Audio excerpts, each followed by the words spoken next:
Hey everyone, पिछले video में हमने पार्ट ऑफ स्पीच की सीरीज स्टार्ट की थी। अब पार्ट ऑफ स्पीच की सीरीज में हमने सबसे पहले पढ़ा था नाउन, उसके बाद हमारा आता है प्रोनाउन। तो आज की वीडियो में हम प्रोनाउन पढ़ेंगे। क्या होता है pronoun? Pronoun are the words that replace noun in a sentence. Pronoun वह वर्ड होते हैं जो नाउन को रिप्लेस करते हैं। नाउन को कैसे रिप्लेस करते हैं, या तो इनकी एक डेफिनेशन हम बचपन से पढ़ते आ रहे हैं। Pronoun is used in the place of noun. Noun की प्लेस पर यूज्ड होने वाले वर्ड को हम प्रोनाउन बोलते हैं। That's it. ये प्रोनाउन हमारा कंप्लीट हो गया है ना। प्रोनाउन क्या होता है? प्रोनाउन कैसे होता है कि नाउन की प्लेस पर यूज होने वाले शब्द को हम प्रोनाउन कहते हैं। यहाँ पर हमारा प्रोनाउन खत्म होता है। चलो अब हम प्रोनाउन के एग्जाम्पल देखते हैं। प्रोनाउन को यूज कैसे करते हैं वो देखते हैं। अब हमने एक यहाँ पर सेंटेंस लिए हैं। हमने यहाँ पर 4 सेंटेंस लिए हैं। Ritu is a student. ठीक है, रितु एक स्टूडेंट है। Ritu goes to school on time. Ritu time पर स्कूल जाती है। Ritu cooks very well. Ritu बहुत अच्छा खाना बनाती है। Ritu prays to God every day. Ritu रोज भगवान की प्रेयर करती है। ठीक है, अब इसमें हमारा कॉमन क्या है? इसमें हमारा कॉमन रितु आ रहा है बार बार, है ना। इसके अलावा एक और चीज है, यहाँ पर हमारा नाउन क्या है? नाउन क्या है? हमारा नाउन है यहाँ पर रितु। ठीक है, क्योंकि नाउन मतलब नेम, है ना। अब हमारा यहाँ पे नाउन जो रितु आएगा, ठीक है, उसको हम यहाँ पे लिख देंगे Ritu goes to school on time. उसकी बजाय हमारा आ जाएगा शी। यहाँ पे हम लिखेंगे शी और यहाँ पर भी हम लिखेंगे शी।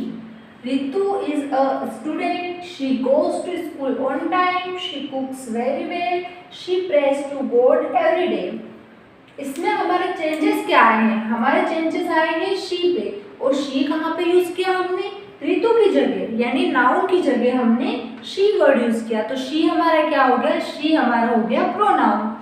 ठीक है, तो यही हमारे प्रोनाउन के एग्जाम्पल होते हैं। I, you, we, they, he, she, it. ये जो होते हैं हमारे प्रोनाउन होते हैं। इसी प्रकार से जितनी भी जगह नाउन की प्लेस पर अगर कोई दूसरा वर्ड है तो उसे हम प्रोनाउन कहेंगे। ठीक है, इसके अलावा हम देखते हैं कि प्रोनाउन के टाइप्स क्या होते हैं। तो प्रोनाउन के टाइप में हम सबसे पहले देखते हैं पर्सनल प्रोनाउन। ये जो हमने एग्जाम्पल में जो प्रोनाउन लिए हैं, I, you, we, they, he, she, it, ये हमारे पर्सनल प्रोनाउन में आते हैं। ठीक है, अब पर्सनल प्रोनाउन में क्यों आते हैं? क्योंकि ये सब किसी न किसी पर्सन से रिलेट करते हैं। आई यानी हम, ठीक है, आई यानी मैं, यू यानी तुम, वी यानी हम, दे यानी वो, ही यानी वह, शी यानी वह, और इट जो होता है वो तो पर्सन से रिलेट नहीं करता। फिर क्यों लिया हमने? क्योंकि इट जो होता है वो ऐसे लिविंग बीइंग को डिस्क्राइब करता है या ऐसे लिविंग बीइंग को दर्शाता है जिसका जेंडर हमें पता नहीं हो। ठीक है, तो इट हमने इसलिए पर्सनल प्रोनाउन में लिया है। तो हमारे ये जो 1 2 3 4 5 6 7 ये जो हमारे वर्ड हो गए, ये हमारे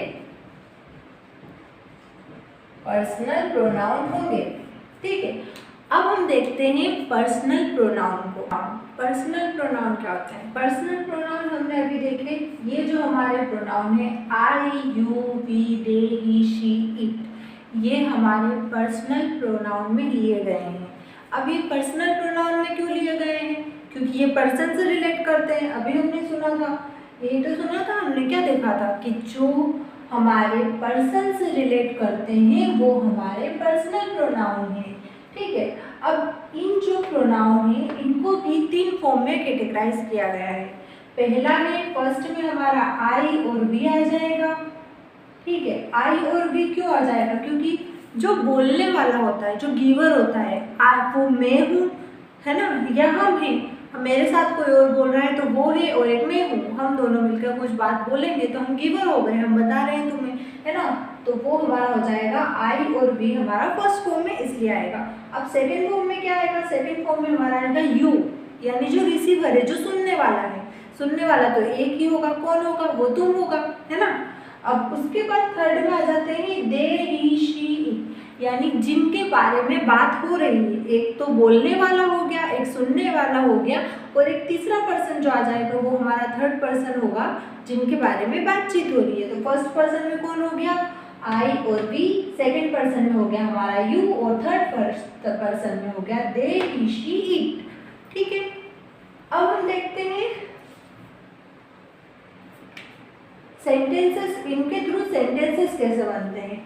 अब ये सब्जेक्ट क्या है, ऑब्जेक्ट क्या है, पॉसेसिव क्या है, ये हमें देखने में तो टेबल लग रही है, पर ये टेबल है क्या, तो इसका मैं आपको टेबल का पूरा फॉर्मेशन मैं आपको बताती हूँ। जब कोई सेंटेंस में बात खुद के बारे में हो रही हो, खुद पे जो सेंटेंस कोई है हमारा, तो जो सब्जेक्ट है उसमें अगर खुद की बात हो रही हो, तो जो सब्जेक्ट हमारा, सब्जेक्ट के बारे में, सब्जेक्ट में हमारा प्रोनाउन या नाउन आ रहा है, तो उस जगह हमारा नाउन या प्रोनाउन हमारा सब्जेक्ट में आ रहा है, तो ये हम ये वाले सब्जेक्ट वाले यूज करेंगे। कैसे यूज करेंगे, देखिए हमने यहाँ कुछ सेंटेंसेस लिए हैं। जैसे हो गया आई लव चॉकलेट, मुझे चॉकलेट बहुत पसंद है, तो जो हमारा मुझे है वो फर्स्ट में यानी सब्जेक्ट में आ रहा है, तो सब्जेक्ट में हम मुझे के लिए भी आई यूज करेंगे। ठीक है, ये आई जो होता है मी यानी मैं, मुझे, मेरा, इन तीनों के लिए आई ही यूज होता है अगर सब्जेक्ट हमारा, सब्जेक्ट में अगर हमारा मैं, मैं, मेरा, मुझे अगर हमारा सब्जेक्ट में है तो उसके लिए हमारा आई ही यूज होगा। जैसे मुझे चॉकलेट बहुत पसंद है तो आई लव चॉकलेट, या फिर वह तुम्हें पसंद करती है तो शी लाइक्स यू। यहाँ देखिएगा वह जो है वो फर्स्ट में आ रहा है, इसलिए हमारा सब्जेक्ट में, वह जो है सब्जेक्ट में के थ्रू आ रहा है, तो हमारा सब्जेक्ट में शी यूज हो गया। सेम इस तरह से ही इज वेरी गुड, वह बहुत अच्छा है। यू आर हैप्पी, तुम खुश हो। इसमें जो सब्जेक्ट हैं वो सारे स्टार्टिंग में आ रहे, मतलब जो सब्जेक्ट में आ रहे हैं सेंटेंसेस में, जो हमारे प्रोनाउन है वो हमारे सब्जेक्ट में आ रहे हैं, तो हम I, you, we, they, he, she, it का प्रयोग करेंगे। उसके अलावा अगर हम दूसरी तरह से देखें, अगर हमारे प्रोनाउन जो है वह ऑब्जेक्ट में आते हैं, तो हम वहाँ पर मी, अस, यू, देम, हिम, हर और इट का प्रयोग करेंगे। यू और इट में कोई चेंजेस नहीं होते हैं सब्जेक्ट और ऑब्जेक्ट में। देखिएगा वह मुझे पसंद नहीं करती है, तो जो हमारा वह है वो सब्जेक्ट में आ रहा है, तो उसकी जगह हम शी यूज करेंगे, सब्जेक्ट वाला यूज करेंगे। उसके बाद हमने मुझे यानी मुझे हमने ऑब्जेक्ट में ले लिया, तो ऑब्जेक्ट के लिए हम मुझे के लिए मी यूज करेंगे। अब हमने मुझे के लिए हमने एक सब्जेक्ट वाला सेंटेंस बनाया था जिसमें हमने मुझे चॉकलेट बहुत पसंद है, वहाँ हमने मुझे के लिए आई यूज़ किया था, और यहाँ पर वह मुझे पसंद नहीं करती है, उसके लिए मैंने मी लिया है। तो यह सब्जेक्ट और ऑब्जेक्ट में यही डिफरेंस आएगा। अब आती है पॉसेसिव की बात। पॉसेसिव क्या होता है, पॉसेसिव यानी किसी चीज़ को लेकर ज़्यादा, मतलब किसी चीज़ को लेकर पॉसेसिव होना, सीधी सी बात है। पॉसेसिव का मीनिंग इस नेम में डिफाइन हो रहा है कि किसी को भी लेकर पॉसेसिव होना। जैसे मार्कर है तो दिस इज मार्कर, ये नॉर्मल बात हो गई। लेकिन अगर मैं इस मार्कर को लेकर पॉसेसिव हूँ तो मैं क्या बोलूँगी, दिस इज माई मार्कर, या फिर दिस मार्कर इज माइन, है ना, इस टाइप से। या फिर इसमें जो हो जाता है, इसमें क्या होता है, थोड़ी सी पॉसेसिवनेस हम दर्शा देते हैं, ठीक है, वो हमारे पॉसेसिव में आ जाते हैं। तो ये टेबल हमारी हो गई सब्जेक्ट, ऑब्जेक्ट और पॉसेसिव के वर्ड यूज करने के लिए। आई, मी, माई, माइन, इन सब का मतलब मैं, मुझे, मेरा होता है। इनमें बस हम सेंटेंस को देख लेंगे कि हमारे सेंटेंस में सब्जेक्ट क्या है, ऑब्जेक्ट क्या है या पॉसेसिवनेस है, तो हम इन तीनों में से यूज करेंगे। ठीक है, अब हम देखते हैं वी। वी का मतलब हम या हमारा, यू का मतलब तुम या तुम्हारा, दे का मतलब वे उनका, ही वह उसका, शी भी वह उसका। ही लड़के के लिए यूज हो जाएगा, शी लड़की के लिए यूज हो जाएगा, और इट हमारा इट ही रहेगा।